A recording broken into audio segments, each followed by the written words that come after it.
Okay, with everyone. Good evening, everyone.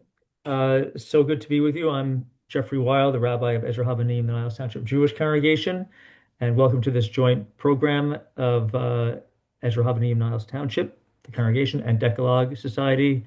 Thank you all so much. Just please pay attention to these following introductory announcements. Firstly, Joel Levin will be introducing our featured speaker, Barry Jonas, in a moment. Thank you so much, Joel Levin, for working so thoroughly and creatively on this program to put this program together. Lots of components to it, and in fact, indeed, for all the thoroughness and creativity you bring to our programs at the synagogue, Ezra Habani Niles Township, primarily the Global Jewish Communities series. You help a lot, bring so much to fruition, and you're educating us. So thank you so much, Joel. Thank you also to, of course, Decalogue Society and Aviva Pat, thank you. And to our men's club and our sisterhood for their planning, counsel, and publicity for this program. You will have an opportunity to ask questions, and this is how we will be asking. You'll be able to ask questions. Please send uh, during the program, during Barry Jonas's presentation, you could send chat messages to Joel Levin.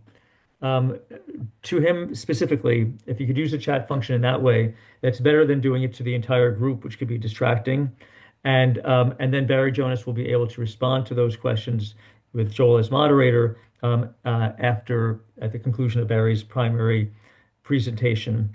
So we're not going to be doing oral, verbal questions um, during this program. It'll be done through the chat function. Uh, it is now my, also, if you have any devices that might make noise that would just interrupt or this program, please make sure that they don't. And it is now my great honor and pleasure to call upon Joel Levin to introduce our featured speaker. Thank you, Rabbi. We're very fortunate to have Barry Jonas with us today to talk about one of the most significant cases that he handled in the 34-year stellar career that he had with the Department of Justice. The Holy Land Foundation case that we will be hearing about today was charged more than 20 years ago, but it remains the largest terrorism financing case ever brought by the Department of Justice. But we need to keep in mind that this was only one of many, many significant cases brought by Barry, during the course of his career. Those cases include some of the most serious cases of espionage, national security, war crimes, and cyber intrusions. I was privileged to work with Barry in the U.S. Attorney's Office in Chicago. And while Barry Jonas may not be a household name to most of you, those of us who were his colleagues know firsthand that he worked tirelessly throughout his career to keep our country safe and to hold those accountable who presented threats to our national security. It's an honor to have Barry with us tonight. And with that, I'm going to turn it over to you, Barry. Thank you, Joel. Thank you so much for those kind words. And I want to thank you, the Rabbi, and Aviva for inviting me to speak tonight. I really appreciate it. It's an honor. So as Joel said, I spent 34 years with the Department of Justice as a prosecutor, focusing the last 24 or so on national security cases. I am now with the think tank of the Program on Extremism, which is affiliated with George Washington University. And I'm going to talk about, of course, now I can't move my PowerPoint. One sec.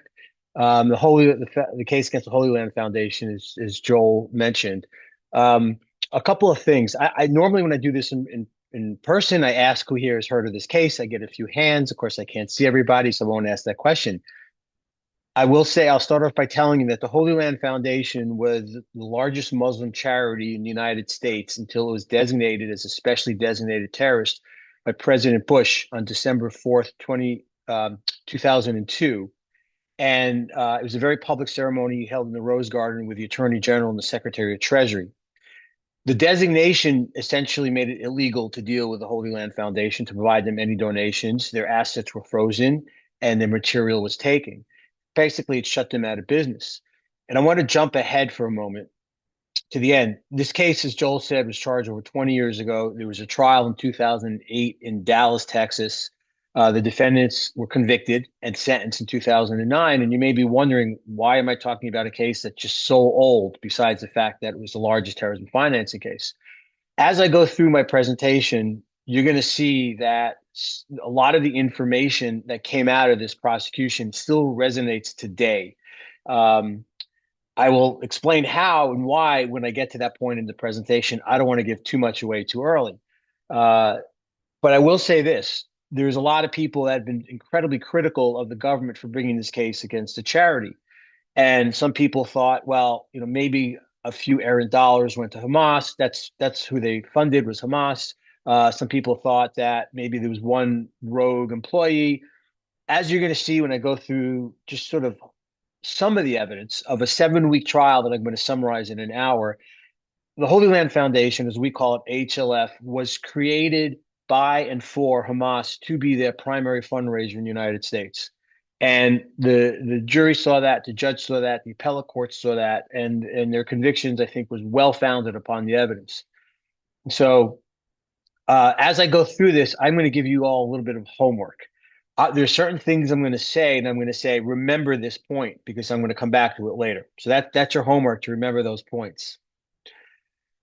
HLF was founded in 1988. That's a significant date, and I'm going to come back to that. So that's the first point you all need to remember. And as I said, it was closed in 2001 when it was designated as a specially designated terrorist.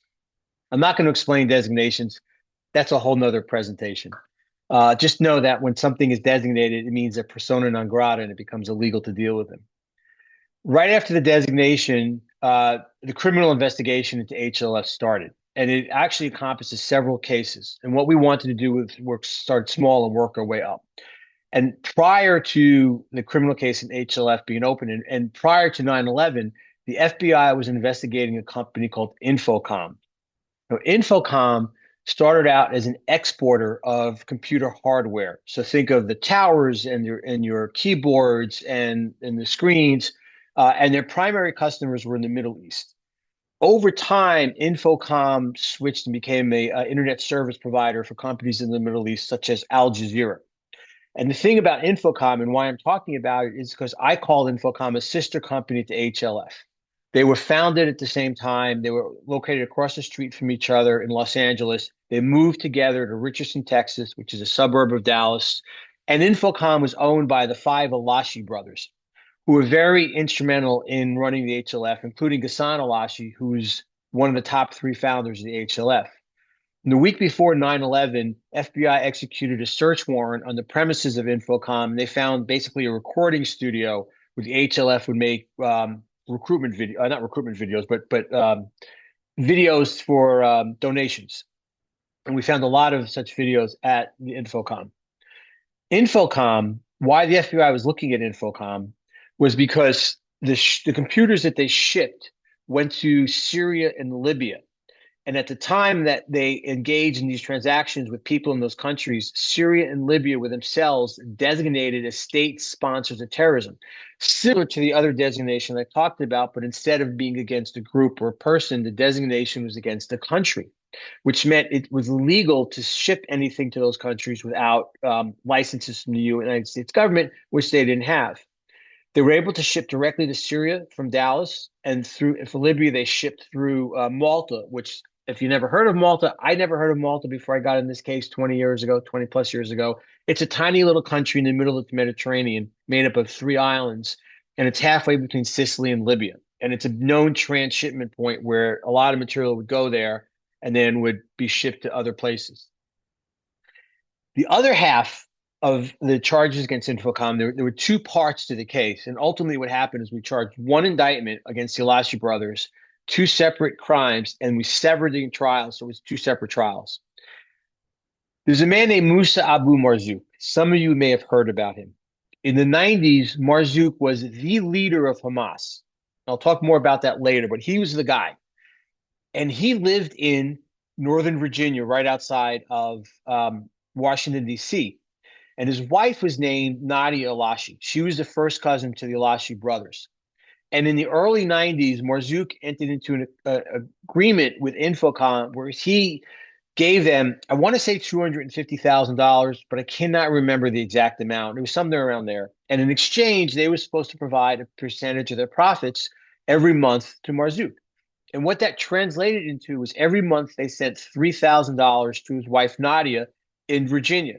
And the purpose of that money was to allow Marzouk to go around the world doing Hamas's business while his wife and his family could be taken care of as they lived in Virginia. In 1995, President Clinton issued some executive orders, and that's when the very first terrorism designations came out.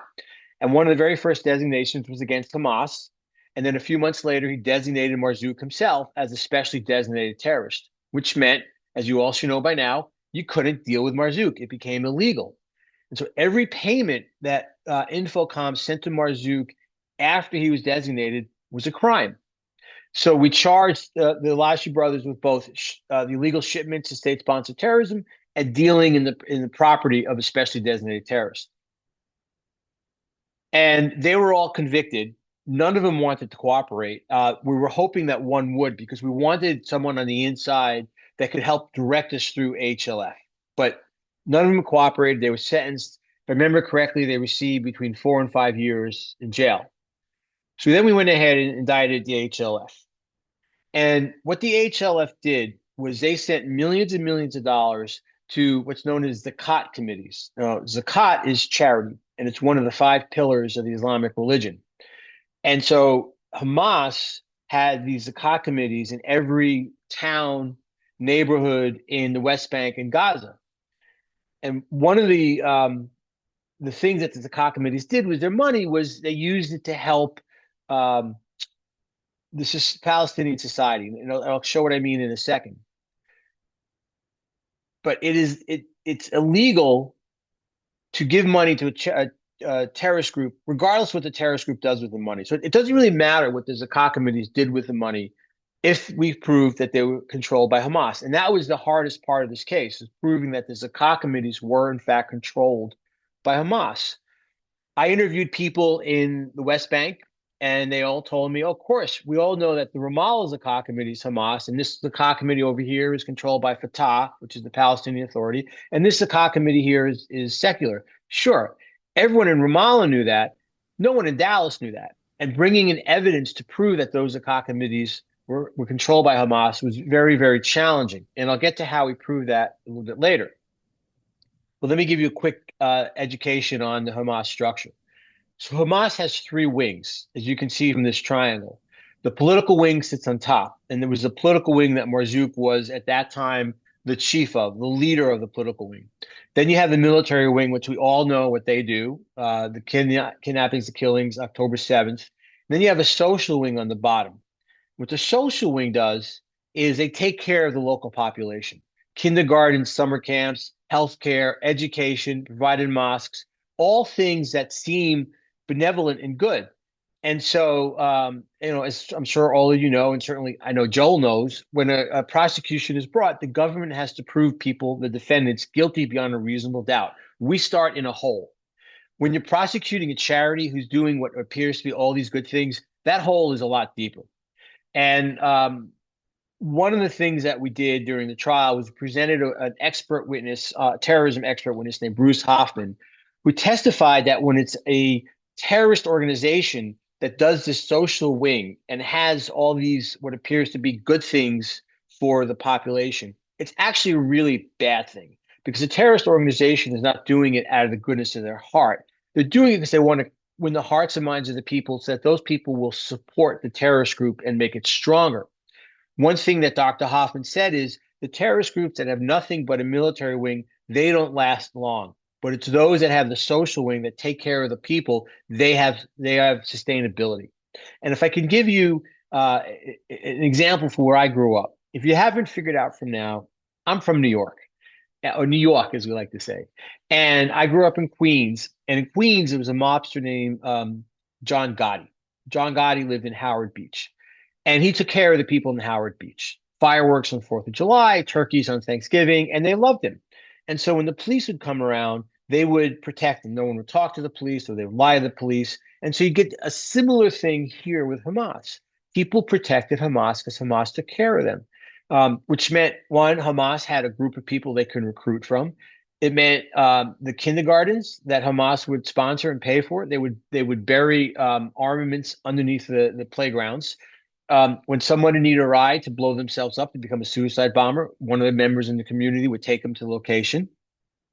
They paid families of suicide bombers, which took away a disincentive. If a suicide bomber knows that his family is going to be taken care of, more likely he's going to commit the act. And so the social wing did all that. And if we have time, I'm going to show you some videos of where their money went and how the social wing functioned. And I think it'll be kind of disturbing. Now, how we presented the case was in two parts. The first part was showing the defendant's affiliation with Hamas, which wasn't a crime in and of itself.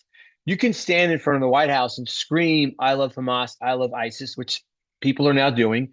That's free speech. But if you're doing that, think of the Miranda warnings that we all hear on the TV shows and the movies. Anything you say, you have the right to remain silent, but anything you say can and will be used against you. And so what we wanted to show was what they were doing and saying painted the picture of them being part of Hamas. And then when we segued to the actual crime, the money moving to the Zakat committees, we want the jury to view them as these are Hamas members living in the United States. Now let's see where the money went. So I'm going to go through some what we call vignettes, some storylines that we presented to the jury to show their affiliation. And one of the themes of the case was I'd rather be lucky than good. We caught a lot of breaks.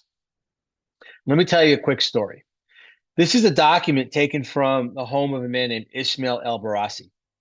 In 2005, I believe it was, I can't remember the exact date, it's too long ago now. There was an indictment brought here in Chicago. I wasn't part of the case. And Joel, I don't know if you were in the office at the time. It was against Marzouk, a man named Ashkar, and a man named Salah. It was a RICO case, and it charged them for their support of Hamas. In an indictment, the Department of Justice is not allowed to name somebody who's either not a defendant or not dead or living overseas. The U.S. Attorney's Office in Chicago believed that Ismail El-Barassi was living overseas. And so even though he wasn't charged in the case, they put his name in the indictment. The same day that the indictment came out, Ismail El-Barassi and his family were driving home from the Maryland shore over the Chesapeake Bay Bridge back to their home in Virginia. As they're driving, his wife is filming the girders of the bridge. A Maryland state trooper drives by, and she puts the camera down. The trooper passes, and she picks the camera back up. And the troopers saw that. And so when the El-Barassi family got to the other end of the bridge, the troopers were waiting for them. And what the troopers found, they pulled them over, and they found that this guy El-Barassi was just named, not as a defendant, but just named in an indictment in Chicago.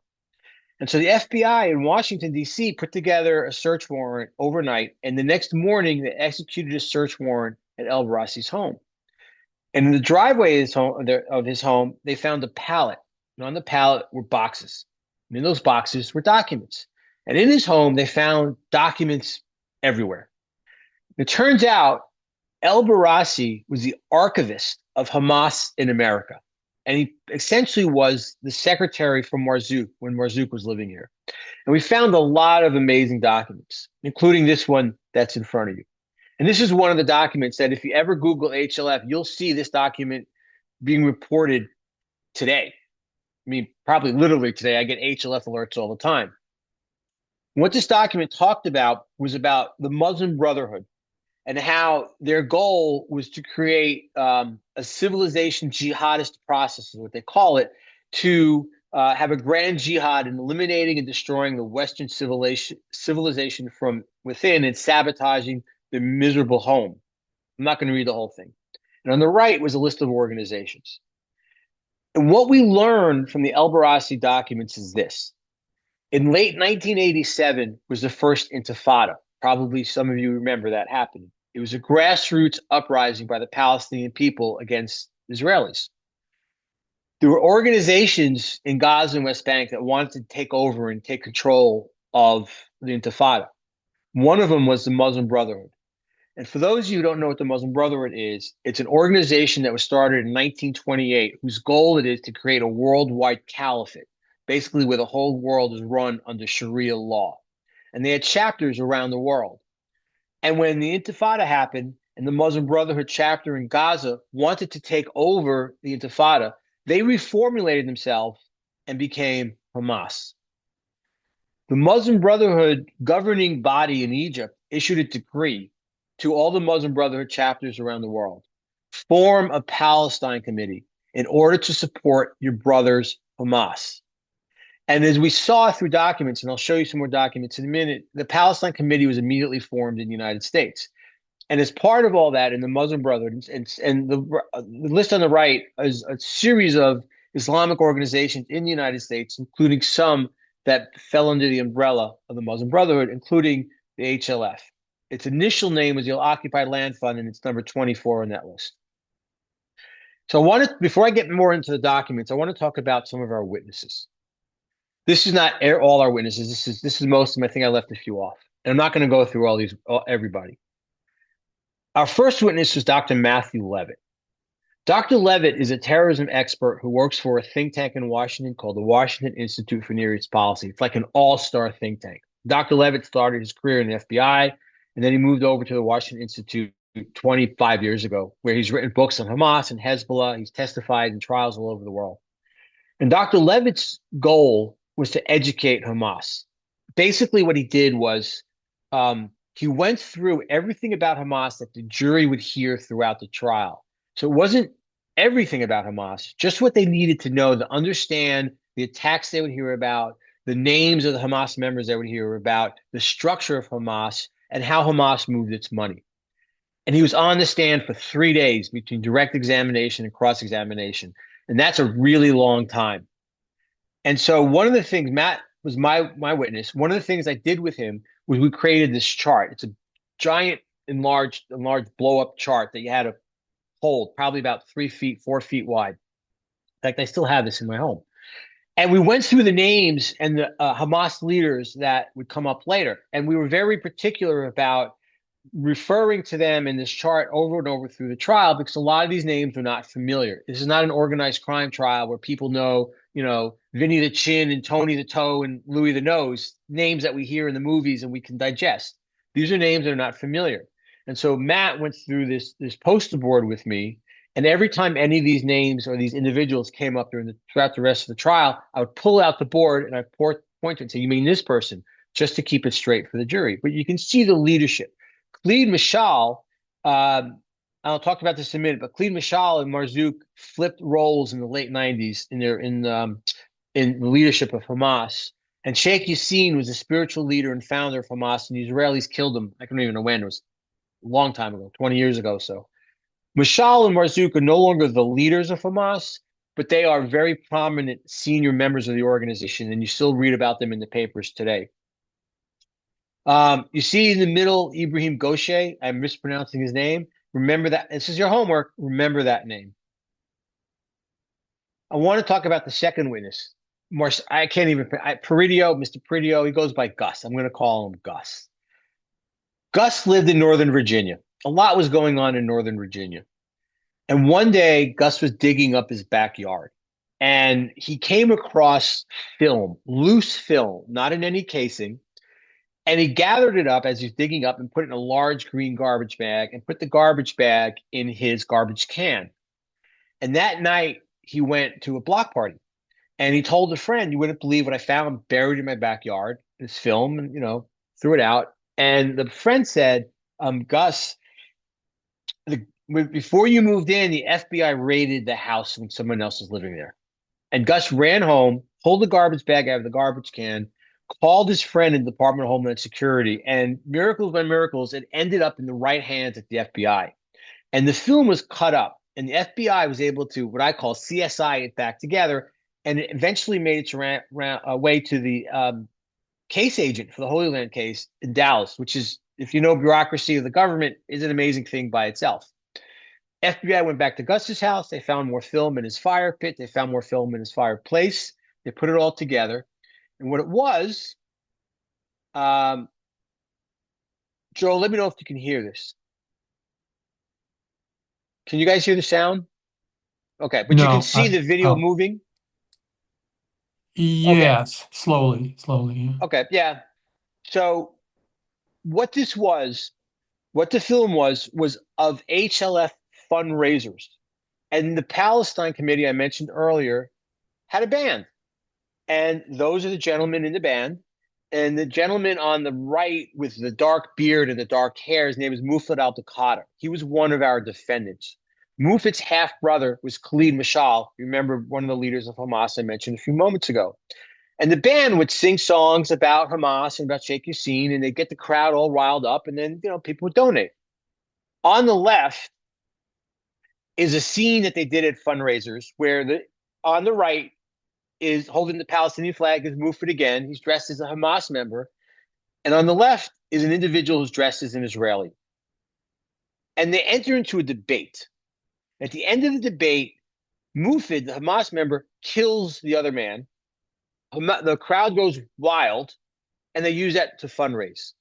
And so these were the videotapes that we were finding in Gus's backyard, the HLF fundraisers. And there's a lot more than just this. And let me just drop a note about the band. They're actually really good.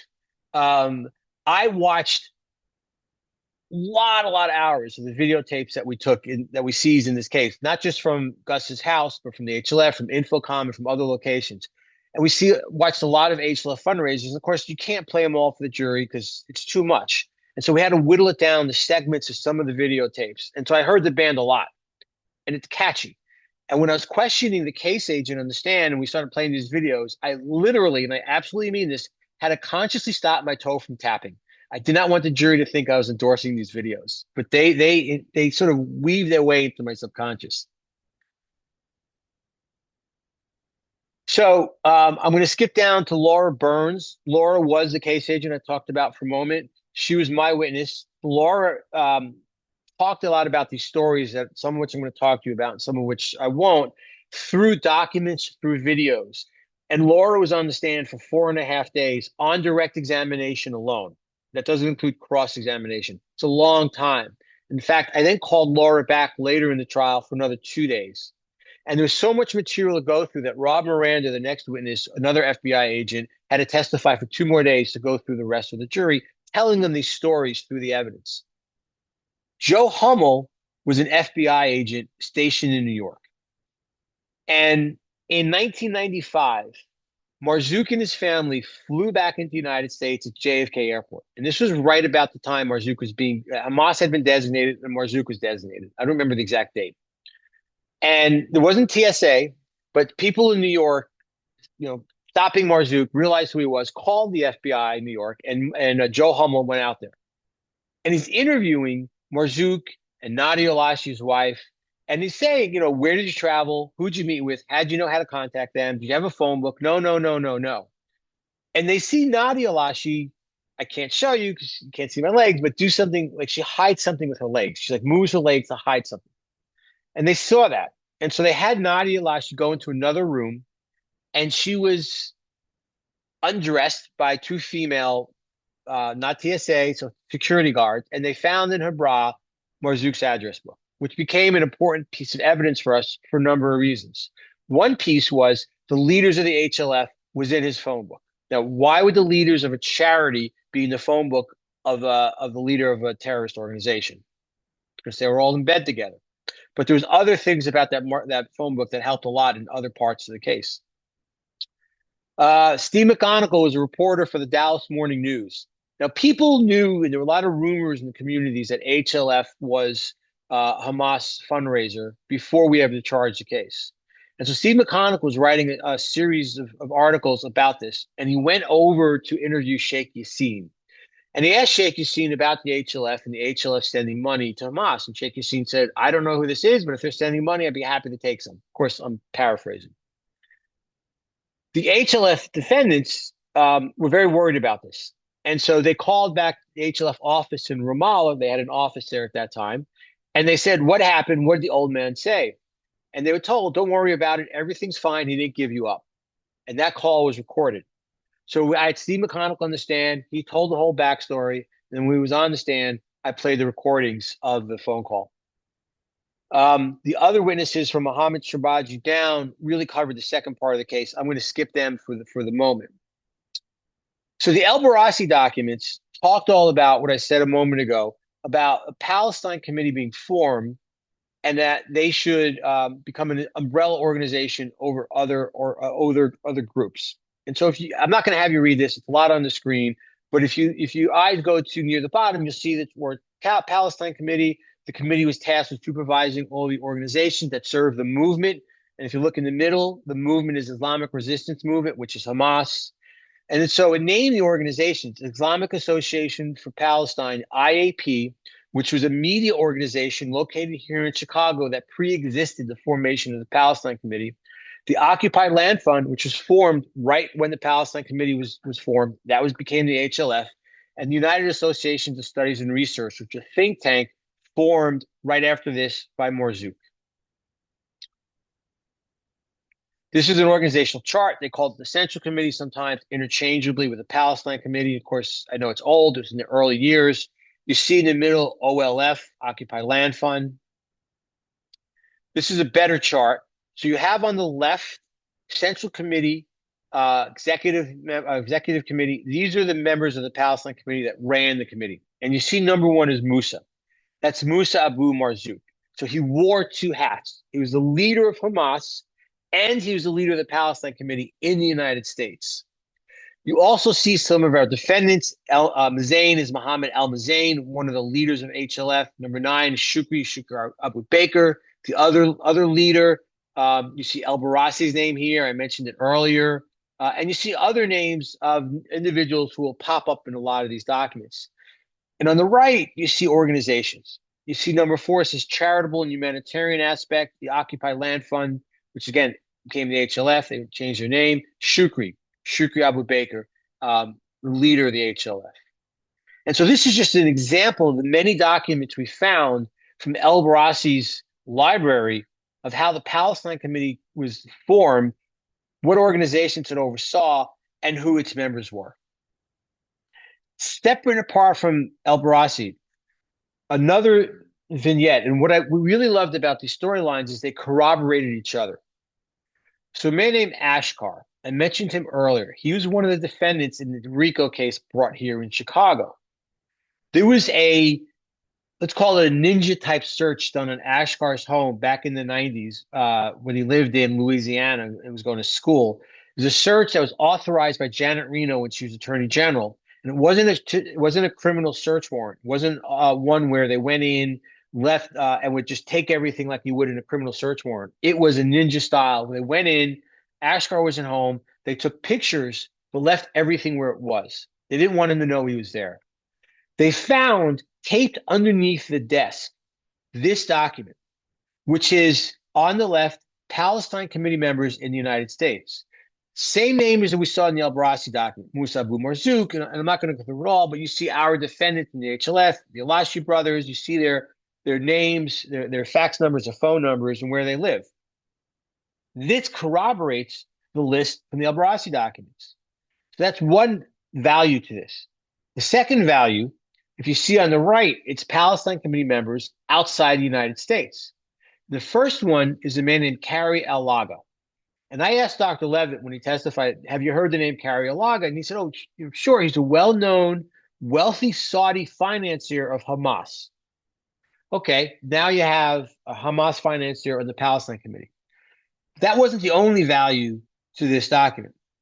What we saw in the very beginning of HLF, and within a year or so of them being formed, year and a half, they were sending tens of thousands of dollars to a Swiss bank account called K&A Overseas Trading. It's very curious. First of all, how is this brand new young charity getting so much money? And second of all, if they're there ostensibly to support the Palestinian people, why are they sending money to a trading company in Switzerland? So we made a request to the Swiss government to go to the bank and get the records of these transactions. What the bank said was, we don't have the records, they're too old. We said, that's fine. Give us the signature cards, let's use account it is. And sure enough, it was Kari Al-Laga's account.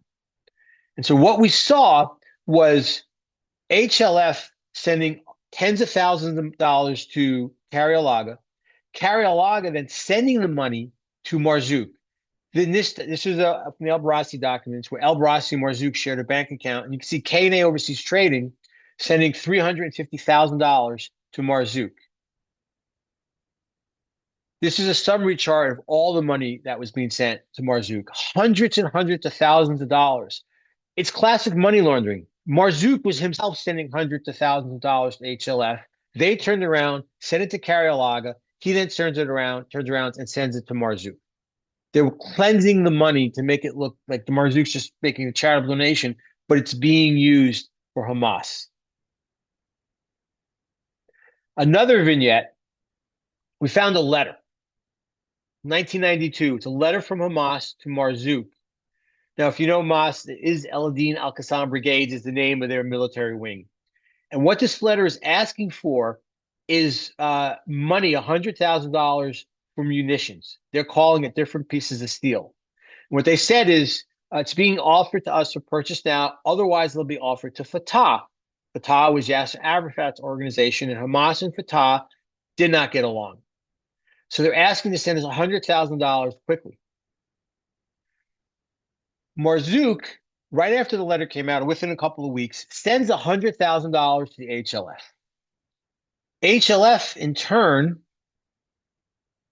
sends $100,000 to Islamic Relief Agency. This was, again, within a few days of Marzouk sending the money. And it says 100 needy families in Gaza and the West Bank.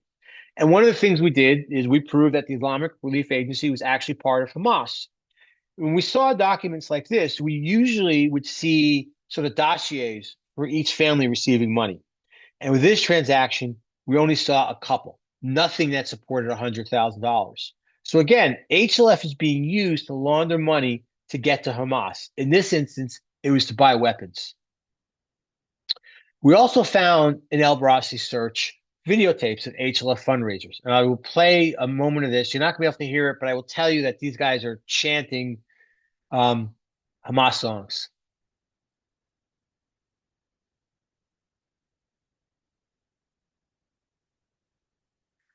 This goes on for about 5 minutes, and I'll just tell you what happens. They're wearing Hamas headbands. They're holding Hamas banner on the screen. Maybe I can play it a little bit more. You'll see a second what comes on the screen.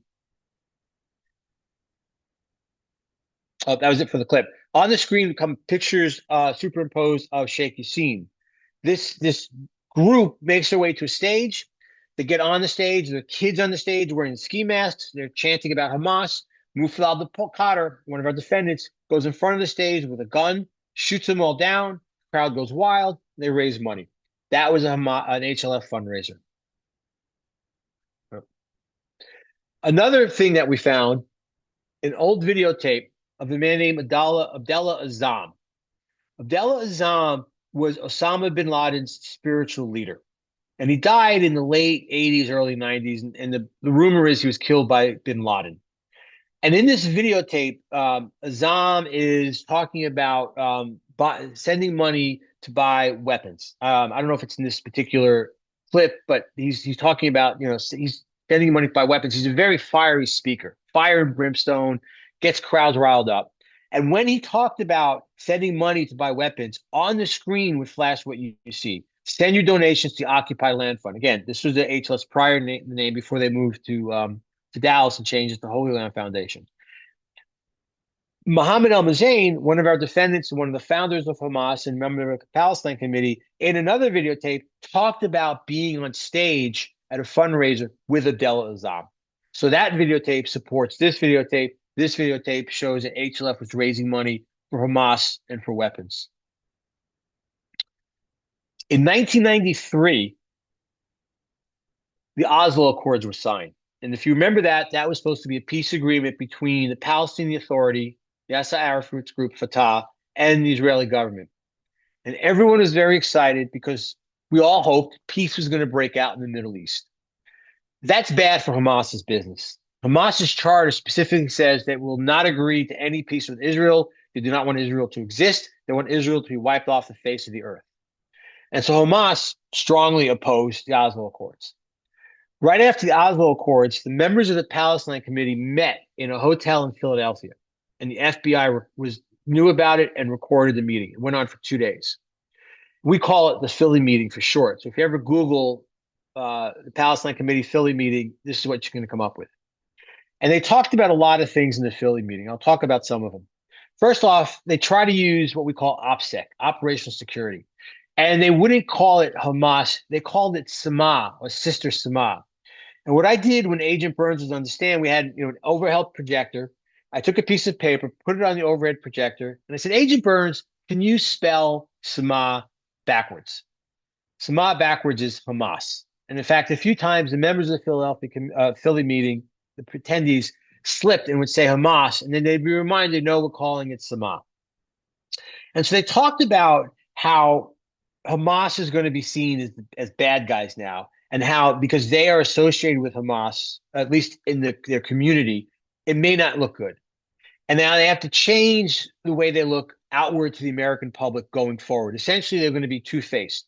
They're going to be one face to their community, to their supporters, and they're going to have another face to the rest of the country. And I'll show you examples of that in a minute. They also talked about deceiving America. They talked about here war is deception. So they called what they were doing war. They're fighting their enemy with a kind heart, meaning charity, and they never thought of deceiving it. Pretend you're leaving while you're walking away. Deceive your enemy. And when they're talking about their enemy, they're talking about the American public. Omar Ahmed talks, one of the members of the Palestine Committee, talks about like it's playing basketball. Fake left, go right. And so they also talked about forming a new organization under the Palestine Committee umbrella that would, quote, not have the Islamic hue associated with it. A few months after the Philly meeting, we found another organizational chart for the Palestine Committee. Now, I want to come back to one of your homework. Remember, I said the evidence presented in this case resonates today. The new organization was CARE, the Council of American Islamic Relations. And if you can see in the middle of this document, UASR, HLF, IAP, the three original groups under the Palestine Committee, and CARE. CARE was opened by Omar Ahmed, who you just saw in the Philly meeting, and Nihat Awad, who was also in the Philly meeting and was also a member on the Ashkar list of the Palestine Committee members. Nihat Awad remains the leader of CARE, the top guy. In fact, Nihat Awad, after the October 7th attacks, came out and praised the attacks. And so we then started seeing other documents involving CARE as part of the committee. And, let me just go back 1 second. I said how this resonates today. So a month or two ago, I can't remember exactly when, Governor Abbott of Texas designated CARE and the Muslim Brotherhood as foreign terrorist organizations. And then Governor DeSantis of Florida did the same thing. And in their designations, they cite the HLF evidence. They cite the trial. They cite to Agent Burns' testimony. They state the documents that we pulled out showing that CARE was formed by the Hamas members in the United States. And so that's what I'm saying. It resonates today. It resonates for those reasons. Congress writes letters. Senators have written letters to the IRS to say they need to investigate CARE and whether or not they should keep their tax-exempt status. I don't know if the IRS is following through or not. I believe there's going to be hearings on this in May, I think, congressional subcommittee hearings on Muslim Brotherhood. And so a lot of this evidence is still being used today. I said a few moments ago about in the Philly meeting, they said we have to have two faces, one face to the American public, another to our followers. In this instance, it's two documents that were in different time periods, but both authored by Shukri Baker, the founder of HLF. On the left, he says this was a affidavit he submitted in support of a lawsuit that they filed against the government when HLF is designated as a terrorist group. And he says, I reject and abhor Hamas. On the right was a poem he wrote, or an ode that he wrote that went into the IAP magazine, where on the bottom he says, we'll accept no other than Hamas. A few months after the trial, we spoke to the jury. One of them had in their notebook the note LLPOF. You see that at the top of the screen. Normally, I ask people in the audience if anyone knows what that is. I'm not going to do that now because I can't see you. I can tell you that in all my years of doing this, only one person has ever gotten it. I'll tell you why none of you are getting it. I'm assuming none of you are getting it because you're all too old. No offense. Liar, liar, pants on fire. And let me explain why. They all fit in with that theme of we're going to have two different faces. Shukri Baker was interviewed by a reporter, a reporter in San Diego, and the conversation was recorded. And she asked if he ever brought in speakers from overseas that supported Hamas speakers. And he said, we didn't sponsor any speakers from Hamas to start with. Shukri Baker was a liar. This is a list of overseas speakers we found at the HLF. Names on the left, and I don't know if you can see, it says on the top overseas speakers, phone numbers, home phone numbers, work numbers, fax numbers. Okay, we proved that the vast majority of these people were in fact Hamas members through a number of ways. One, Marzouk's phone book. A lot of these guys was in Marzouk's phone book. Two, a letter that Hamas wrote to Senator Orrin Hatch. Let me explain the story behind this. This is another vignette that had multiple purposes. Let's go back to Marzouk being stopped at JFK Airport in 1995. Israel submitted an extradition request because they wanted to prosecute Marzouk. So Marzouk is immediately detained and he's put into custody. He wasn't charged, but he's in custody pending extradition. While he's in custody, Hamas, Ibrahim Goshe, you see the name on the bottom, I mentioned him in that chart before, sent a letter to Senator Orrin Hatch, chairman of the Senate Judiciary Committee. FBI in Dallas had a copy of this letter, but it was an old fax paper. You could barely see it. We called up through the Department of Justice, the Senate Judiciary Committee, and the person who works there for Orrin Hatch not only still worked there, he had the letter, the original letter, and he remembered it vividly. So he became a witness for us at trial. And I said to him, why did you send this letter to the FBI? He said, this letter was a threat to America. Hamas was saying in this letter, if you send Marzouk to Israel, we will commit attack in the United States. They weren't that blunt. It's subtle, but it's there. And that's why he sent the letter to the FBI. That woke up the jury. If they thought the jury was sleeping at all or thought, why do we care about this? Now they cared about it. The other reason why this letter had value was if you look on the bottom, underneath where it says Hamas spokesperson, you see phone numbers and fax numbers. And those phone numbers and fax numbers were the same phone number and fax number for at least half a dozen of these guys. So when Shukri Baker says we didn't bring Hamas speakers in at all, we proved he's lied through these ways, these little vignettes. That supported what he said in Philadelphia about war is deception. And it gave us a lot of credibility with the jury when we're saying these guys were Hamas members.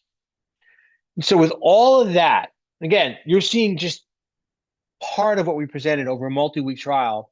The jury at this point should have been looking at the defendants as, okay, you guys are Hamas. Let's talk about the crime. We bridged the first part to the second part with these charts. And these charts, we had one per Zakah committee, and there were multiple pages, listed every wire transfer to the Zakah committee. It showed the date, where it was sent from, who authorized the wire, the amount, where it went, and then the exhibits that supported the wire so that the jury can take this chart, find the actual records, and see for themselves where the money went and who authorized it and how much. But these summary charts were a nice way of pulling together all the evidence. And I picked this particular page because this is when Hamas was designated, that double line in the middle. Every wire transfer above that line was not a crime. Everyone below it was a crime. And so how did we prove that these Zakah committees were part of Hamas? This was a big issue with us. We did it through two ways. Evidence collected in the United States, evidence collected overseas. The first thing was in the Philly meeting, go back to that, they brought in someone, a Hamas member from the Middle East, from, I forget, West Bank and Gaza, and he talked about the committees that they controlled, the Nablus Committee, the Jenin Committee, the Karm and Kakilia Committee, and he went through them. And those are the same committees that the HLF sent a lot of money to. We found a document in El Barassi's records that showed the committees on the left and how much Hamas controlled. Ramallah, and this is back in 1991, so this is still early on. But Ramallah, they had all of it. Bethlehem Zakat, 7 out of 11, meaning 11 members controlled 11 people controlled Bethlehem Zakat. 7 of them were Hamas members. Jenin Zakat was guaranteed. And so that, again, these are the same groups that HLF is sending money to. This is just the second page of that. We also had a clip in, I want to say 1994, but I don't remember the date. Israel deported a large number of Hamas and I think PIJ, Palestinian Islamic Jihad members, to Lebanon, an area called Marjaz al-Hor. And the world was aghast. They're basically kicking these people out into a desert area, and they just left them there. So all these charities went to help: Red Cross, Red Crescent, including the HLF. And the HLF, as promotional material, filmed interviews with these individuals. And this particular interview was in a tent. And the gentlemen sitting around the tent introduced themselves. And they were all members of the same Zakat committees that the HLF gave money to. And hopefully you can see this. You see that? On the screen, every few moments, the Hamas symbol appeared. We didn't put it there. HLF put it there. So that was another way of showing that the Zakat members were part of Hamas, Zakat committees. In addition, at the end, after they went around introducing themselves, this gentleman in the center was the master ceremonies in the tent.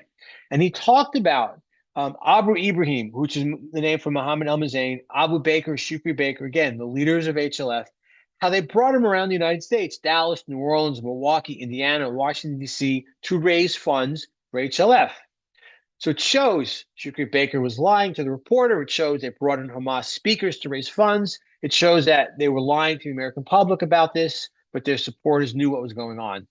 It also shows that the Zakat committees, it's another way of tying them back to HLF.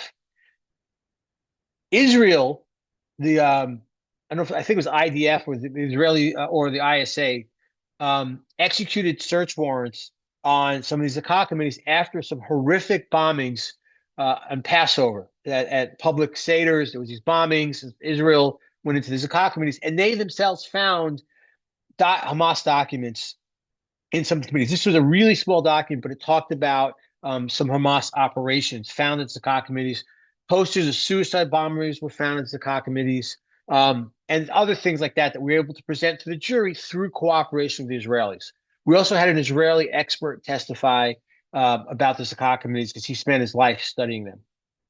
And so some of the defenses, the defense tried to get an all-female jury because what they wanted to do was play on the sympathy of the jury on women, because they showed a lot of pictures of these doe-eyed children sitting on top of rubble that used to be their houses that the Israelis knocked down. And I gave a 3.5-hour closing argument. And when I sat down, I turned to my co-counsel, one of them, there was two co-counsel, and I said, "We just lost." And in a very, very panicked look, she said, "Why?" And I said, "Rabbi, can I quote myself, which is going to include a curse? If I can do that." I said, "I just got the biggest fuck you look from the woman in the front row." And I wasn't wrong. The jury took a vote, a poll, immediately as soon as they went back to deliberate. And it was 11-1 to convict. And she was the one holdout because she was falling for the pictures of the wide-eyed, doe-eyed children. And to her credit, the other jurors' credit, they convinced her to go through the evidence. Let's be methodical about it. We'll go through the evidence and we'll convince you. And after 4 more days of jury deliberations, she came around and voted to convict. But some of the other defenses was Oklahoma City. Remember Oklahoma City bombing, which is a tragedy? HLF went up there and donated $5,000. Now, back to the Philadelphia meeting when they said we're going to have two faces. They also said we're going to give $50,000 to the Islamists, meaning Hamas, and $5,000 to everyone else. And I know that was an example. They didn't mean those exact amounts. That's how much they gave for Oklahoma City bombing. They attacked Israel and the occupation.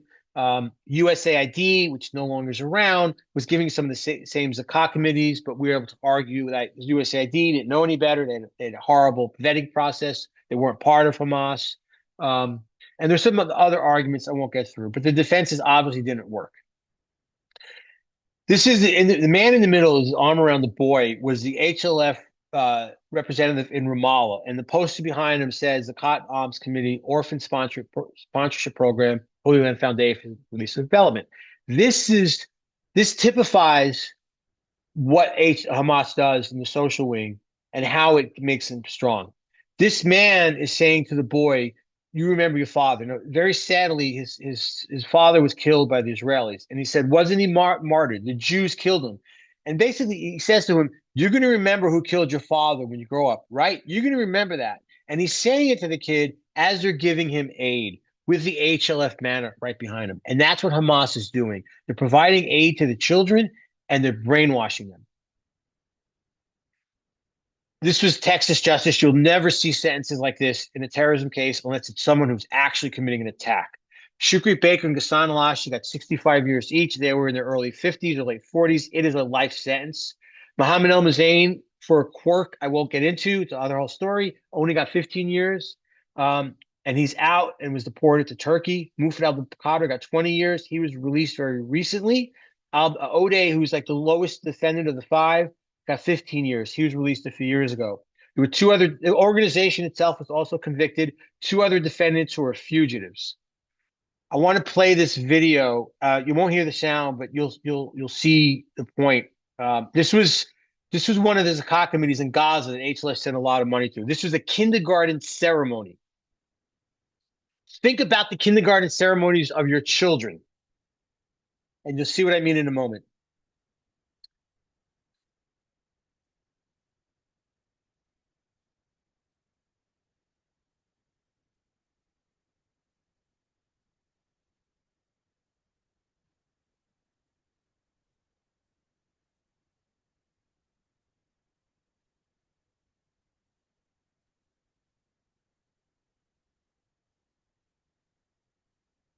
I want to get to a certain point. There. In the center is a little boy dressed up as a man named Hassan Nasrallah, who was the leader of Hezbollah. On his left, our right, is a bodyguard wearing a suicide belt. On our left, his right, is Nasrallah's well-known bodyguard.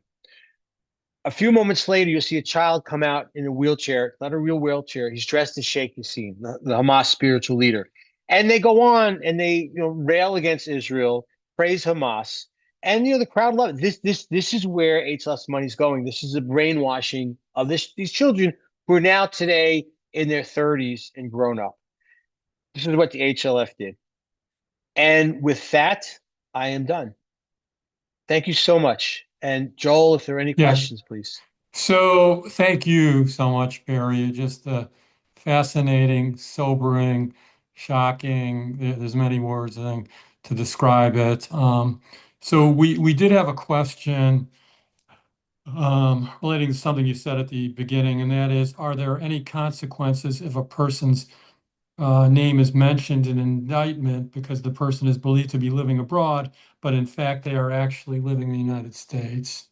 So it's a great question. Consequences against them, no. Consequences against the government, in theory, they could maybe bring a lawsuit. I don't know if anyone has. I will give you, if I can tell a side story for a moment. Another thing that resonates till today. We submitted what's known as a co-conspirator list. We did it for evidentiary purposes. Joel, you know it as a Santiago motion, right? That's what it's called up here in Chicago. Down there, they may have a different name. So you basically, for evidence purposes, you want to admit certain statements of other people who are not charged in the case. And you want to say these are conspirators, and the statements that they're making were made in furtherance to the conspiracy. So we submitted to the court a co-conspirator list. You do this in advance of the trial, so the judge is aware. And we had a lot of names on the list, including CARE and other Islamic organizations. In Dallas, in that district, we should have submitted the list under seal. Even though the evidence that comes out in trial is not under seal, but submitting the list, we should have done it under seal. Here in Chicago, you don't. And so CARE and two other groups, ISNA and NATE, Islamic Society of North America, and I think North America Islamic Trust, sued the government, brought lawsuits against the government to say we should not be on the list. Seal the list, throw it out, expunge us. We want an apology from the government. And what the court said was, you're right in that the government should not have filed this publicly, but you're wrong. The government presented more than sufficient evidence that you all are part of Hamas. Not a good look for the organizations. And this is a published decision by the judge in Dallas. ISNA and Nate then filed an appeal to the Fifth Circuit. And the Fifth Circuit said, yeah, you know what, government, shame on you. You shouldn't have filed it you should have filed it under seal, but you didn't. But you know what? Plenty of evidence. These guys are all part of Hamas. And so be careful what you wish for. That, I know you asked about El Barassi, sort of similar to that. He probably could have filed a lawsuit saying I shouldn't have been named. It's not right because I can't defend myself. That's why you don't put someone's name in the indictment. They have no way of defending themselves. And courts will yell at the government. I don't know what the result would be if they strike the name from the indictment, probably. but there's no other consequences. There's no other consequences in the government than getting the finger wagged by the judge and maybe having the name stricken. So, Barry, a couple more questions, and you can take the PowerPoint down if you want to. But Oh. what happened to the convicted defendants who are now out of prison? So they're living their life. They're on supervised release, which means that it's kind of like when you think of probation. There's certain conditions that they cannot violate and that they have to live by, and they get checked in with a probation officer periodically. And so if they violate any of those conditions, they could go back to jail. Um, they'll be on it. I don't remember how many years. Sometimes it could be in a terrorism case, it could be up to life. I don't remember how many years they have, but that's where they are now. So they're living their life.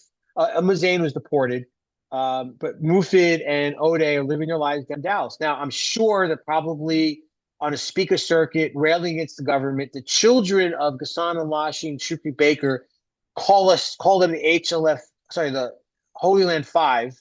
They still have rallies about them, trying to raise funds for them and trying to get them out of jail.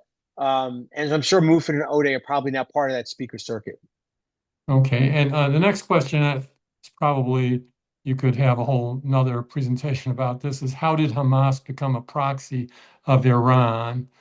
Obviously, that was not an issue That's in this case, and I don't. not an issue in this case at all. It's a whole Yeah, nother subject area. right, right.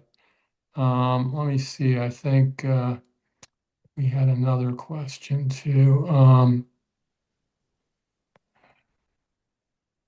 Has the U.S. government ever done anything like what you did since your case? There was a lot of money that went to Gaza, which ended up under the control of Hamas.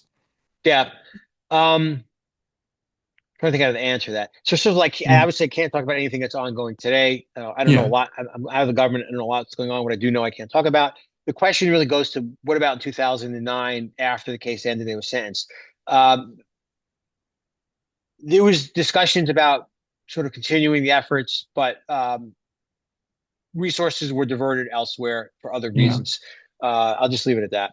Okay. And Barry, can you give us a sense of how big your team was, the prosecution Sure. team? So well, we had two trials. There was a mistrial, the first trial in 2007 because the jury was hung. That's a whole nother story that's blew my mind. The things that happened there I ever seen or heard of Hmm. before or since. In 2008, the trial where we won, there was myself and two other prosecutors. We had four FBI agents. We had two IRS agents. We had a commerce agent who was part of the team early on, a Customs and Border Patrol agent. We had an IRS revenue agent because there's a lot of money involved, and she helped out. We had an FBI analyst, multiple paralegals. It was a big team, but it was also a really big case Oh, yeah. and a lot of material. We had a translator or translators. A lot of this material is in Arabic. Hmm. Okay, thank you. One more question. CARE seems to be well respected to many. How is that possible? Once again, I don't So know. Yeah. if you there's a lot of people that are there's two camps. There's a lot of people who support CARE and respect it, and there's a lot of people who don't. Like I said, Governor DeSantis and Governor Abbott designated CARE as a terrorist group. Congress is looking at CARE or have looked at CARE. A lot of people on the internet are calling CARE out for what they've done, and based upon our evidence and how CARE continues seemingly to support Hamas. How they get away with it, we'll see what happens. Stay All right. tuned. Okay, thank you. Thank you very much, Barry. And so at this point, I'm going to turn it over to Aviva to say a few words about Decalogue Society.